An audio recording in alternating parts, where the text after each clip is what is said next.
there's some new data on Jacksonville. The yearly Downtown Vision Report is out. We are lucky to get this type of data as real estate investors. We've talked about it before. We're going to talk about it again. We're going to talk about the latest numbers. There is something that's happening that is not like other years, and you, as a real estate investor here in Jacksonville, will want to know about it. The report that comes out is the State of Downtown Report, put together by the Downtown Vision. What is the Downtown Vision? So that's a nonprofit group. It's supported by downtown business owners, and the goal of Downtown Vision is to create economic growth. And one of the things that the Downtown Vision Board does is produce this State of Downtown report. And it is so important to have a benchmark, especially as we are in this period of growth with downtown. We've done the State of Downtown report for about 20 years. So a lot of hard work and a big kudos. We love Downtown Vision. What do you say we get into it, GC? Let's do it, baby. All right. So first of all, we're going to just talk about a little bit about these downtown stats. Here's some of like the high level statistics on Jacksonville itself, right?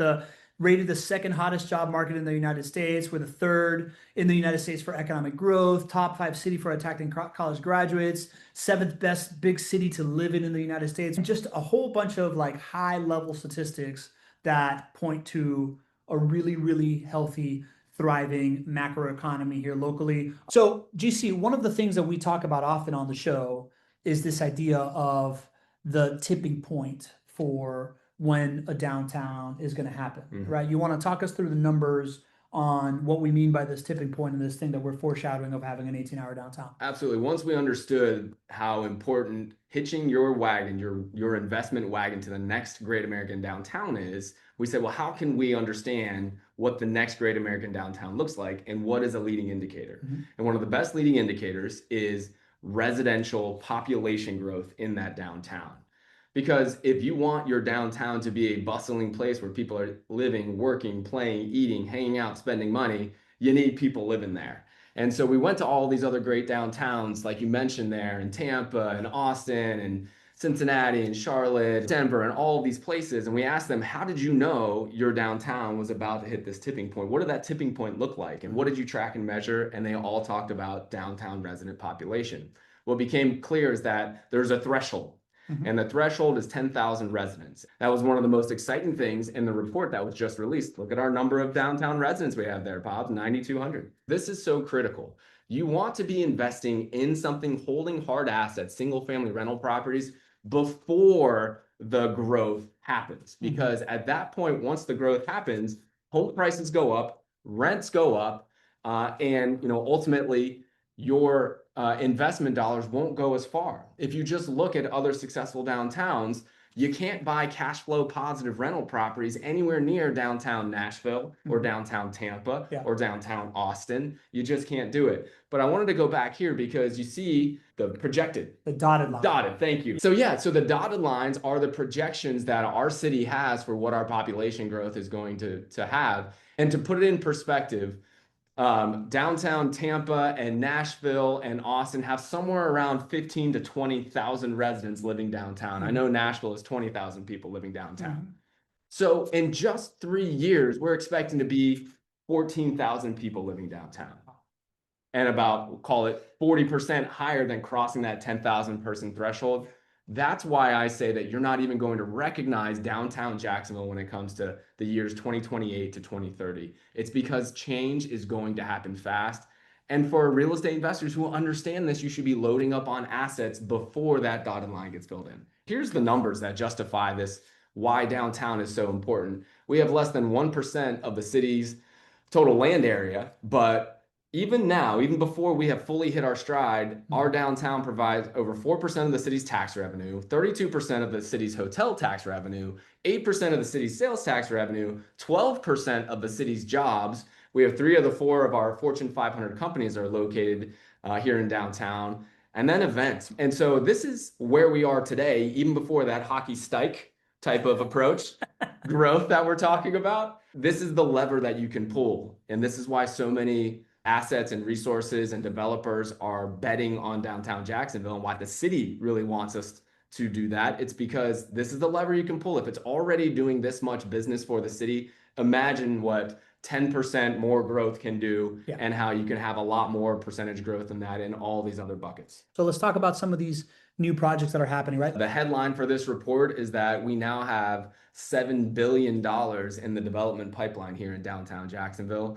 That is either completed or under construction, or it's approved or in review. So this development pipeline just dwarfs other cities' development pipeline. Mm-hmm. There's a lot going on here, and you can also think about Jacksonville as this blank canvas too. Yeah. It wasn't too long ago that we had a lot of vacant buildings in downtown Jacksonville. We still have some. And so we are one of the only, successful downtowns where you can actually put this type of development dollars into it.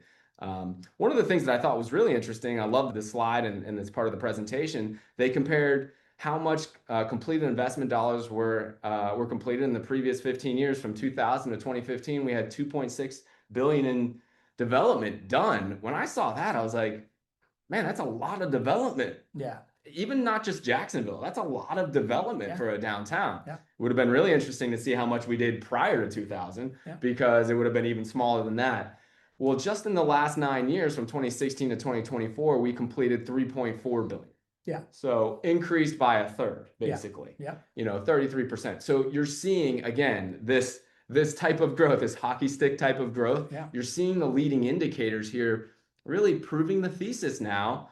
And you're starting to, again, see it in terms of people living downtown. So this is a precursor to the growth of the downtown resident population. You're starting to see the whole flywheel start to come together. So then this is the actual development pipeline. You want to talk about some of these projects? Yeah. So the thing that jumped out to me the most, you can break down your $7 billion of development pipeline into different categories. Mm-hmm. And I'll tell you the truth, like, as a developer or as a city, you could really pump up your numbers if you had 7 billion in development, but 6.5 billion was in review or, in consideration or whatever they would call it. Yeah. That's not the case with Jacksonville.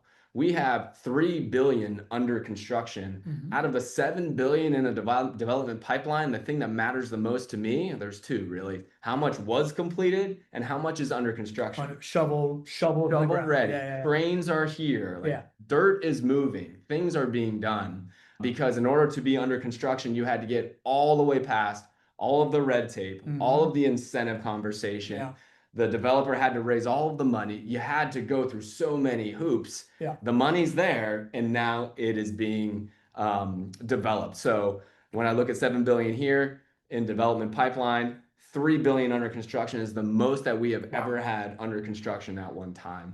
And this is just a visual of where those dollars are going.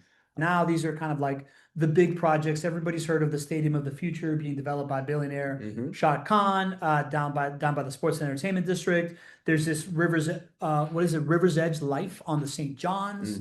Highlighted. Why did we highlight that? That's our project. Yeah. So Pearl Square is the project that JWB has a significant interest in. It's being run by Gateway Jacks, and JWB set up the Gateway Jacks company and fund. It's being run by the CEO, who is Brian Mull, who's a great friend and a great friend of the show. You all have met him. He's been at our summit before. And it's really fun to see our project here being recognized as one of the transformative projects in all of downtown Jacksonville. You know what I love about this, GC, is that you guys from day one have talked about how it's going to take a bunch of people to do this, right? Like you and Shad Khan early on, right? Like you guys were early stakeholders in downtown. And for a really, really long time, the conversation was dominated by the shipyards and the stadium and what you guys are doing in downtown. Now we have this report. Now you are just one data point in a whole bunch of like little pictures in here that, make it look small, even though it's like a $1.5 billion development, right? But like, this is what you want. You want the market to validate what you're doing. You don't want to be the only person doing this. You need other folks doing it. And this is what's happened. This is the way we envisioned it would be. This was why, 5-8 years ago, my business partner, Alex, would literally just take people on scooter tours. People who could invest in downtown, he would take them on scooter tours, very similar to how I take all of you on a downtown tour at least once a year here for Summit. We started doing that 8 years ago, and we said, listen, everybody can win here. It's got to be everybody, and it's fun now. It is so fun to share this message because everybody sees it. You have to be less of a visionary today to see it. And so more dollars are coming in. So that is the population side of it, right? That's like the demand that we all look at as far as rental property investors. We love to see population, we love to see housing units. The thing that creates the stability is the jobs, right? Like right now, what the jobs looks like is downtown supporting 46,833 employees. There's 3 out of 4 Fortune 500 headquarters, 12% of jobs out of the whole city, right? We talked about these numbers, but 56% of those are knowledge-based industries, right? So like a thriving employment sector that's happening in downtown, and the things that are coming that got highlighted by this report are something that we've talked about a bunch. It's this University of Florida graduate campus that's coming to downtown that's meant to be an AI powered fintech and healthcare tech graduate campus coming to La Villa, close to one of the JWB developments as well. We talked about jobs, we talked about UF. There's one other thing that I wanted to show folks is the idea that there's already been a thriving education and healthcare district there, right? Like, well, you'd be surprised to know that there was already these different campuses that exist at UF. There's already this like thriving healthcare sector, and now healthcare is filling in some more with this McGehee Tower. This is another major development. This is a big job driver, right? 123,000 square foot of emergency and inpatient space, 100 emergency treatment rooms. It also leads to population growth, because I know friends who have moved down here specifically because of the healthcare options that we have here in Jacksonville that you can't find anywhere else in the world. And people make decisions, especially as they get older in life, to be down here because of this. So eds and meds, man. Eds and meds. Eds and meds. Yeah, we kind of coined that term. The other thing that I would also like to see is this idea of how livable is this thing becoming, right? Like, we talked about this in the beginning, right? Downtown recorded 19.7 million visits in 2025, up 1.5% from 2024. 5.3 million people attended downtown events in 2025, up 10% from 2024. And this is something that we found very interesting. 34% of downtown visits occurred between 8 p.m. and 8 a.m. This is that like signpost of this is no longer just a 8-hour downtown. People are coming here after hours for entertainment options and things of that sort, JC. Yeah, I was really blown away. This slide here, or the part of this report, was probably the most surprising thing out of everything that I read. I didn't think that we had 20 million people visiting last year. I didn't think that there was a 300,000 visit increase year over year. But it's happening. There is so much stuff that is happening downtown now that just wasn't happening in years past. I loved how in their own notes there, they said this is signaling an incremental shift towards a 24-hour economy. Right. We've talked about, this is the shift that has gone on in Austin and Tampa and Nashville and these other downtowns. They're now 18-hour cities.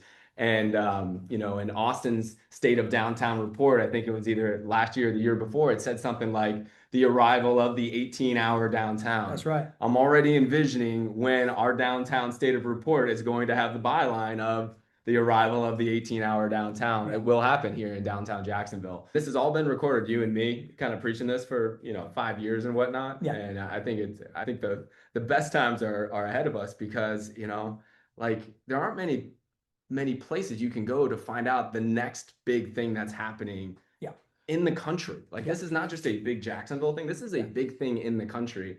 And so I'm excited for our community to be here for the last 5 years, stick our neck out on the line a little bit and say, hey guys, I told you this was going to happen. This is where you should put your money. You should be buying those single family rental properties because this is going to happen. And then now, over the next 5 years, I think it's going to be a really fun time for us to sit back and be like, look, it's exactly what we said,